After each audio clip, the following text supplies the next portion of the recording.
আসসালামু আলাইকুম। আজকে যে বিষয়টা নিয়ে কথা বলছি সেটা হলো এসইও। তো এসইও কি অনেকে জানি, আবার অনেকে জানি না। তো এসইও হলো সার্চ ইঞ্জিন অপটিমাইজেশন। এসইওর মিনিং, ফুল মিনিং। তো সার্চ ইঞ্জিন অপটিমাইজেশন এটা কাজ করে কিভাবে আসলে? তো এটা মূলত কাজ করে সার্চ ইঞ্জিনের মাধ্যমে। আমাদের ওয়ার্ডে কয়েকটা সার্চ ইঞ্জিন আছে, যেটা সবচেয়ে জনপ্রিয় সার্চ ইঞ্জিন হচ্ছে গুগল। তারপরে আদার্স যে সার্চ ইঞ্জিন আছে বিং, ইয়াহু, ডাকডাকু, আরো অনেক আছে। তারপরে আমাদের বাংলাদেশের সার্চ ইঞ্জিন যেমন পিপিলিকা, এটা আমাদের বাংলাদেশের সার্চ ইঞ্জিন। অনেকে হয়তোবা জানেন, অনেকে হয়তোবা জানেন না। তো সার্চ ইঞ্জিন এটার কাজ আসলে কি? এটার কাজ আসলে আমরা যখন কোন একটা ব্রাউজারে যে কোনো জিনিস সার্চ করি, যেমন আমি ধরে দিই এই যে ইউটিউব ভিডিও, ইউটিউব ভিডিও লেখার সঙ্গে সঙ্গে আমরা যদি সার্চ বা এন্টার হিট করি, তো তখন আমাদেরকে সার্চে জালে কিন্তু অনেকগুলো একটা ইউটিউবের লিস্ট চলে আসে, ওয়েবসাইট চলে আসে। প্রথমে যেটা থাকে সেটা হলো যে ইউটিউবের ইউটিউবের ওয়েবসাইট। ওটা হলো গুগল টপ র্যাঙ্কে আছে, ইউটিউবে যে প্রধান যে ওয়েবসাইট। তারপরে দেখবেন আপনার আদার্স যে ভিডিও গুলো আছে, যার ভিডিও যত এসইও করা, তার র্যাঙ্ক তত আহ উপরে থাকবে। এসে প্রথম যেটা ওয়েবসাইটে থাকবে, ইউটিউবের প্রথম যে ওয়েবসাইট, অফিসিয়াল ওয়েবসাইট, ওইটাই থাকবে। তারপরে যে ওয়েবসাইট থাকবে, এটা ধীরে ধীরে ধীরে ধীরে আস্তে আস্তে র্যাঙ্ক কমবে। যাদের এসইওটা যত বেশি ভালো করা, সেটা আসলে র্যাঙ্ক করবে তত আহ উপরে থাকবে। তো এসিও এসইও আসলে কাজ করে কিভাবে? এসইও আসলে মূলত কাজ করে গুগলের অ্যালগোরিদম অনুযায়ী। একটা ওয়েবসাইট বা পেজকে বা বিভিন্ন বিভিন্ন বা একটা ভিডিও বা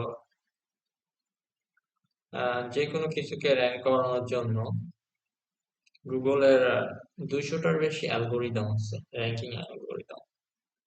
এগুলো আপনাকে জানতে হবে কোনটা কিভাবে কাজ করে, কোনটা করলে কি হবে।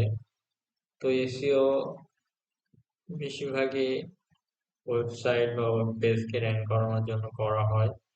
আর এসে একটা লং টার্ম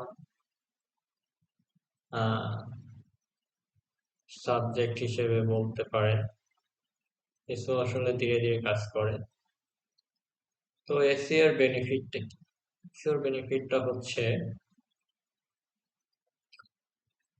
অনেকেই দেখবেন যে একটা প্রোডাক্ট বা একটা ওয়েবসাইটে একটা প্রোডাক্ট আছে, একটা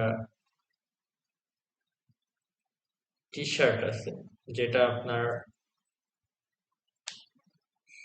এটা অনেকে পেইড অ্যাড এর মাধ্যমে, গুগল অ্যাডস এর মাধ্যমে র্যাঙ্কে আনে। আর আমি যদি এসইও করে যদি এটা র্যাঙ্কে আনতে চাই, সেক্ষেত্রে আমাকে অনেক টাইম লাগবে, এবং সেটা হবে অর্গানিকলি এবং ফ্রি। যদি আমি এসইওর মাধ্যমে করতে চাই, সেটা হলো আমাদের অর্গানিক পদ্ধতিতে হবে। আর যদি পেইড করতে যাই, মানে গুগলকে টাকা দিয়ে করতে যাই, সেক্ষেত্রে আমাকে মানে একটা সার্টেন পিরিয়ড পর্যন্ত, আমাদের 15 দিন বা 30 দিন বা একদিন বা 2 দিন আমাকে আহ, ওই গেঞ্জির যে টি শার্টের যে ওয়েবসাইটটা বা যে পেজটা, ওইটা র্যাঙ্ক করে রাখবে। এটা আমরা টাকা দিই। আর যেটা আমরা অর্গানিকলি করতেছি, ওয়েবসাইট এসইওর মাধ্যমে যেটা করবে, এটা হলো আমাকে গুগলকে টাকা দিতে হবে না, কোনো অ্যাড চালানো লাগবে না। এটা আস্তে আস্তে কিওয়ার্ডের মাধ্যমে আমরা ওইটা র্যাঙ্কে আনবো। এখন ওই র্যাঙ্কটা স্থায়ী র্যাঙ্ক থাকবে। ওই র্যাঙ্কটা আস্তে আস্তে হারাবে। ওইটা যদি আমরা 1 মাস 2 মাস যদি কাজ না করি ওইটার উপর, তাহলে আস্তে আস্তে র্যাঙ্ক হারাবে। কিন্তু একবারে যেমন আমরা পেইড অ্যাড যদি বন্ধ করে দিই তাহলে ওইটা কিন্তু র্যাঙ্ক হার খুঁজে গুগলে খুঁজে পাওয়া যাবে না। আর এসইও জিনিসটা আসলে ওরকম না। এটা হচ্ছে আপনি ফ্রি মেথডে একটা স্থায়ী র্যাঙ্ক পাবেন গুগলের কাছে যদি আপনি গুগলের সব নিয়ম কানুন আহ, মেনে কাজ করেন তাহলে। তো আরো অনেক কথা আছে এসইও নিয়ে। এসইও নিয়ে বললে ভিডিওটা আরো অনেক লেন্দি হয়ে যাবে। তো আজকের ভিডিওটা এই পর্যন্তই।